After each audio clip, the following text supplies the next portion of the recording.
সোনা নতুন জুতো পরেছো? আর নতুন জুতো, এই নতুন জুতো আর ছাড়তেই চাইছে না, এটাই এখন পরিয়ে দিতে হবে। তো এখন এই যে ওর খাওয়া দাওয়া হয়ে গেছে, ঘুম থেকেও ওঠা হয়ে গেছে, আর মানে ঘুম থেকে উঠে ওকে খাইয়ে দিয়েছিলাম আর কি। ও আর ঘুরে ঘুরে বেড়াচ্ছে আমার কাছে, আবার জলে পটটা দিয়ে এলো জল ভরার জন্য। মোটামুটি ও আমাকে আবার একটু হাতের কাজও করে দিচ্ছে, একদম গুড গার্ল সোনা, তাই তো? বলে একটু হ্যালো। ও বাবা আবার বসতে বলছে তার পাপাকে। এখন আমরা দুপুরের খেতে বসছি, তো এখন থেকে ভিডিওটা শুরু করছি। সকাল থেকে না কারেন্ট ছিল না, যার কারণে আমার ফোনে চার্জও ছিল না, কোনো রকম ভিডিওটা এডিট করে আপলোড করেছি। আর এই যে পনির আলু আর পটল রান্না হয়েছে আজকে। রাহির পাপা 9টার দিকে বাজারে গেছিলো, তো মাছ টাছ কিছু পাওয়া যাবে না, তো বলেছিলাম তো পনির আনতে, তো ওই জন্য রান্না করেছি।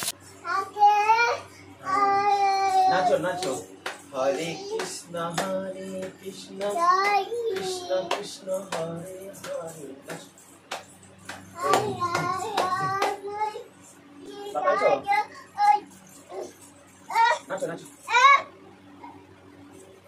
কোথায় যাচ্ছ?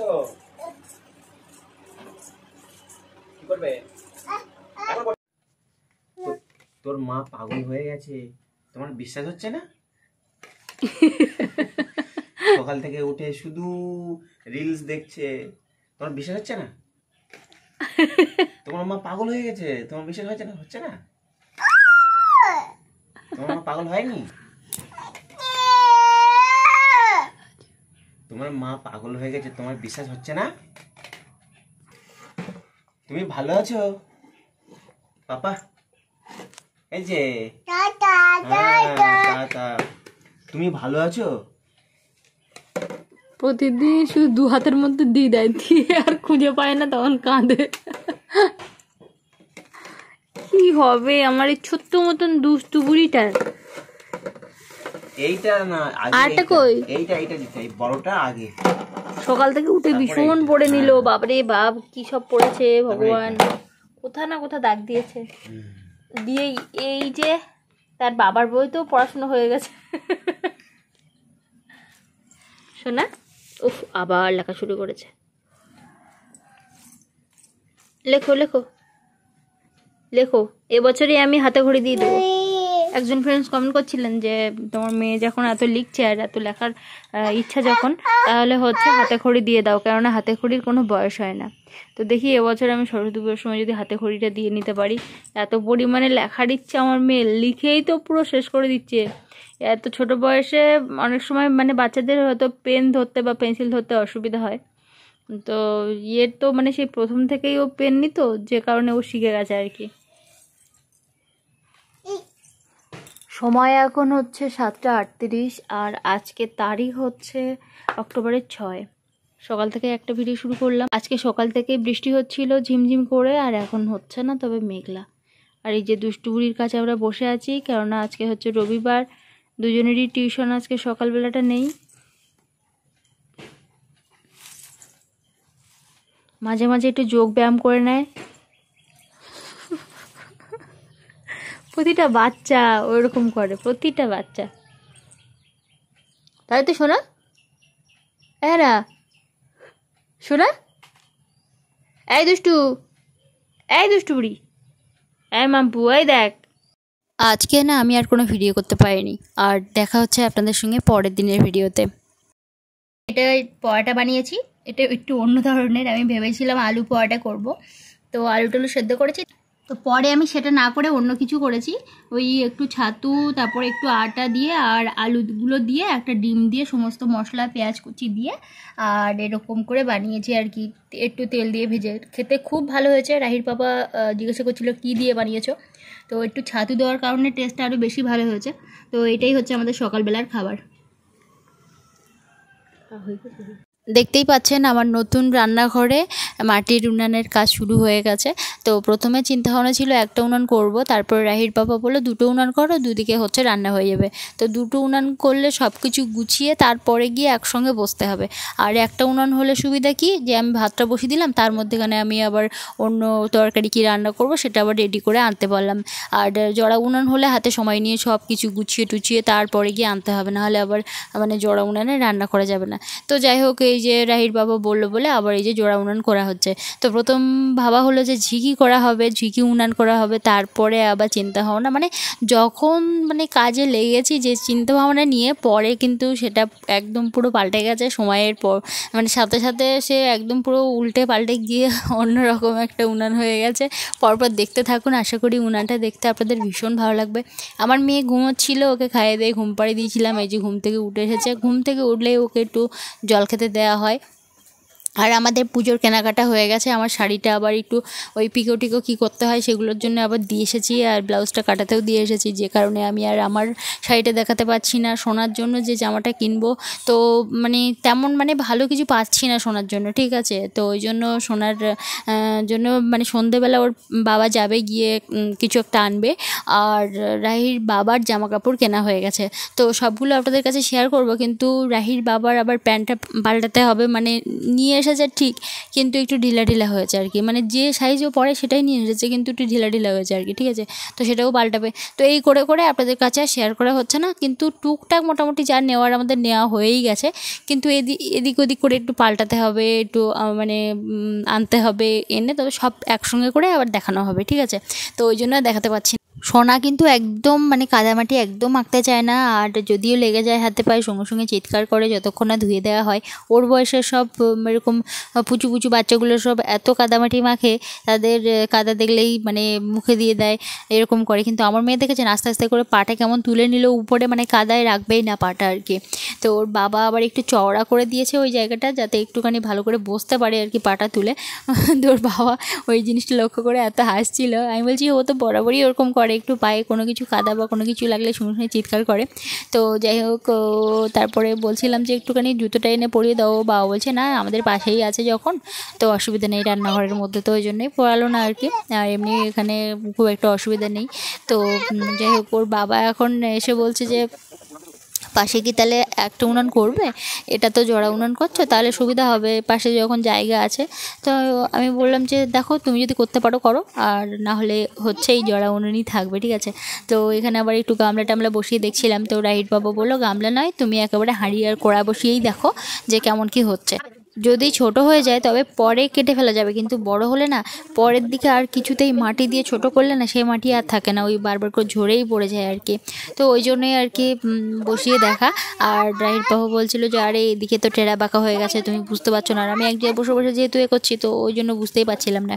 তো রাহির বাবা বললো আমি একটু ঠিকঠাক করে দেবো, তো আমি যে হ্যাঁ ঠিকঠাক করে দাও, তাহলে তো আমার ভীষণ সুবিধাই হয় আর কি। তো ওই জন্যই ও আর কি ভালো করে একটু গোল টোল করে দিচ্ছে। আর মাটির জিনিস কিন্তু মানে কি বলবো, অনেকটা ধৈর্যও লাগে। আর আমি এই উনানটা আমি প্রথমবার করছি, মানে একটা দিকে একটু উঁচু করেছি আর একটা দিকে নিচু করেছি। এই ধরনের উনান করতে গেলে আবার উঁচুর দিকটাই একদম গর্ত হয়ই না, একদম সামান্য গর্ত হয়, আর যেদিকটা নিচু উনান সেদিকটাই বেশি করে গর্ত হয়। কিন্তু রাহির বাবাকে আবার একটু উনানটার ভিতরটা খুঁড়তে বলেছিলাম বলে দুই দিকেই খুঁড়ে দিয়েছে। তো ওই জন্য আমরা আবার অন্য সিদ্ধান্ত নিলাম, বললাম না সে উনান করতে বসে একরকম ভাবে করবো বলে সে পরে আবার অন্যরকম হয়ে গেছে, ঠিক আছে। তো রাহির বাবা বলে এই মাটিগুলো দিয়ে কি এইদিকে একটা উনান করে দেবো, তো ও তো জীবনে প্রথমবার বোধহয় এরকম উনান করছে। তাই প্রথম বলছিলাম তুমি এক কাজ করো, চৌকো করে দাও মানে মাটিটা, তারপরে গিয়ে মানে গোল করে খুঁড়ে নিলে তারপরে উনানটা হয়ে যাবে। তো বললো যে না আমি আমার মতো করব। তো ওই জন্য কিন্তু ওই 4-5টা ওরকম মাটি দিয়ে গোল করে নিচ্ছে, মানে পরে খুঁড়বে আর কি, ঠিক আছে। আমি বললাম যে ঠিক আছে ওই উনানের দায়িত্ব তাহলে তুমি পুরোটাই নাও, ওটা পুরো তুমি কমপ্লিট করবে। তো বললো ঠিক আছে, দেখবে আমার উনানটা ভীষণ ভালোভাবে জ্বলবে আর তোমার উনানটা একদম মানে জ্বলবে কিন্তু তেমন জ্বলবে না। ঠিক আছে দেখা যাক, আমারও একটু সুবিধা হলো, যখন যেটা প্রয়োজন সেটাই আমি রান্না করতে পারবো আর কি। আর কাদামাটির তো অভাব নেই এখন, আর বৃষ্টি হয়ে গেছে সদ্য সদ্য, ওই জন্য বেশ নরম আর কি কাদামাটি। তো রাহির বাবাকে বলছিলাম যে একটু মাচা করে দিতে, কাঠের মাচা, তাহলে হচ্ছে কিছুটা কাঠ এনে এনে রাখতে পারবো, যখন যেমন সময় হবে শুকনো কাঠ কিছু তুলে রাখলাম, তবে সুবিধা অনুযায়ী হচ্ছে রান্না করতে পারবো। কিন্তু রাহির বাবা বলছে যে না, মানে যেখানে তুমি জ্বালানি শুকোতে দাও ওখান থেকে বয়ে বয়ে এনে রান্না করবে, কিন্তু ওটা খুব অসুবিধা হয়। মানে এক জায়গায় কাঠ যদি রেখে দিই আমি সুন্দর করে গুছিয়ে, তবে ওখান থেকে নিয়ে নিয়ে আমি রান্না করতে পারি, কিন্তু রান্না করতে করতে ছুটে গিয়ে সেই কাঠ আনার আবার এ করা, এগুলো কিন্তু খুব একটা অসহ্য আর কি। আর আপনারা অনেকেই বলছিলেন যে এই 4-5টা ঘিরে দিতে, তো রাহির বাবা এখনও পর্যন্ত রাজি হয়নি। দেখা যাক আবার শেষ পর্যন্ত আবার মত পাল্টাই কিনা, অপেক্ষায় আছি। যদি মানে চারদিকটা ঘিরে দেয় তাহলে তো কি বলবো, খুবই ভালো হবে আমার। তো দুজনে দেখেছেন মানে সমানভাবে একেবারে তাল মিলিয়ে উনানের কাজ করে যাচ্ছি। পরে যখন ভিডিওটা আমি দেখছিলাম এত হাসি পাচ্ছিল। আমি আবার খানিকটা কাদা এনেছি ওই দিক থেকে, একদম নরম একদম কাদা, তো সেটাই এনেছি, একদম ফিনিশিং করবো আর কি। ওদিকে একটা ছাগল ঢুকে পুরো কখন থেকে গাছ খাচ্ছে আমরা দেখিনি, এদিকে ব্যস্ত। তারপরে গিয়ে দেখলাম যে বড় একটা ছাগল ঢুকেছে, ছাগল একদম, তো আবার তাড়িয়ে দিয়ে এলো। 12 মাসে 13 পার্বণ হলেও বাঙালিদের কিন্তু সব থেকে বড় পূজা হচ্ছে এই দুর্গাপূজা মহোৎসব আর কি। তো এটার জন্যই সবাই অপেক্ষা করে, কত দিন ধরে অপেক্ষা করে কেনাকাটার জন্য। আমরা যেরকম বছরে তেমন কেনাকাটা না হলেও এই সময়টা আমরা কেনাকাটা করি পছন্দ মতো বা ইচ্ছা অনুযায়ী, আমরা হচ্ছে আমাদের একটু কেনাকাটা করি। কিন্তু এবছর দুর্গাপূজাটা না কেমন যেন একটা মনে হচ্ছে। যখনই সংবাদগুলো শুনি তখন মনটা কেমন একটা ভারাক্রান্ত হয়ে যায়।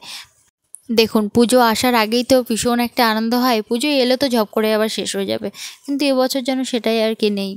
আমার মেয়েটা আর বেশিক্ষণ দাঁড়াতে চাইছে না, ও এবার কান্নাকাটি শুরু করেছে, ওকে একটু নিতে হবে। ওই জন্যই আমি চলে গেলাম হাত পা ধুতে। আর আমরা যে এই যে নারী শক্তি আরাধনা করি, নারী শক্তিকে সম্মান করি, পূজা করি, আসলেই কি সমাজে সেটা হয়? আমরা যে মা, আমাদের যে মা রূপে যে মানে সম্মান করা হয়, সেটা কি আসলে সেই চোখে দেখা হয়, না শুধুমাত্র লালসার চোখে দেখা হয়? যারা আসলেই দিনের পর দিন দোষ করছে, যারা দোষী, তারা কোনো না কোনোভাবে বুঝে গেছে যে আমাদের আড়াল করার জন্য কেউ না কেউ আছেই। তো সেই হিসেবে তারা নির্দ্বিধায় এরকম দোষ করেই যাচ্ছে। যদি ফাঁসির ব্যবস্থা করা হতো বা চাক্ষুষ যদি কোনো শাস্তি দেওয়া হতো তাহলে তো একটু ভয় পেত সবাই। আমাদের যে নজরে দেখা হয় মায়ের মতো, মেয়ের মতো, তা আমরা মনে হয় মানে সঠিক সম্মানটা ছেলেদেরই করি, যেটা আমরা ভাবি যে বাবার মতো, দাদার মতো। না হলে ঘটনা ঠিক উল্টো ঘটতে শুরু হতো। মা দুর্গা যখন ওই মহিষাসুরকে বধ করেছিল, তখন ওই ভারতের যে আইন ব্যবস্থাটা তখন ঠিক আর কি রচিত হয়নি, ঠিক আছে? তো যার জন্য আর কি নিজে হাতে অস্ত্র নিয়ে আর কি অসুরকে বধ করতে পেরেছিল। না হলে না, এছাড়া আর কি বলবো, বলতে তো চাই, অনেক কিছু বলতে চাই, আমি অনেকবার ভয়েস ওভার দিই, তারপরে একা একা শুনি, তারপরে গিয়ে আবার ডিলিট করে দিই, তারপরে ভাবি যে না, এইগুলো দিলে হয়তো আবার অন্য কিছু কমেন্ট আসতে পারে, অনেক কিছু অসুবিধা হতে পারে, তো ওই জন্য আমি আবার ডিলিট করে দিই। মানে প্রতিবাদ করাও যাবে না, কোনো কিছু বলাও যাবে না। শেষমেশ উনানগুলো ঠিক কীভাবে তৈরি করা হলো, তো সেটাই একবার আপনাদের কাছে শেয়ার করে নিই। তো এই ধারে যে এই যে উনানটা, এটা কিন্তু রাহির পাপা করছিল, তো একটু মোটা ছিল, আমি কেটে একদম মানে এই যে সরু উনান হয়েছে, এই যে সরু টাইপের যে উনান হয়েছে, তো একসঙ্গে মানে ভালো দেখানোর জন্য আমি আবার কেটে এরকম পাতলা করে দিয়েছি, ঠিক আছে? তো এখান থেকে এই যে মানে ছিদ্র রাখা হয়েছে, কোনো ঝিঁকি হয়নি, ছিদ্র রাখা হয়েছে এখান থেকে আর এখান থেকে। মানে যখন এই উনানটা জ্বালাবো তখন এখান থেকে ধোঁয়া ওখানে বেরিয়ে যাবে ওই যে, আর এখানে এই উনানটা জ্বালালে এখান থেকে ধোঁয়া ওই এক পথ দিয়েই বেরোবে, ঠিক আছে? তো এখানে এসে জয়েন করা হয়েছে, এখানে আর ভিডিও করা হয়নি। তো সকল সময় সব কাজে মানে ভিডিও করা মনেও থাকে না, আর মানে পরে মনে হয় যে ভিডিও করলে ভালো হতো।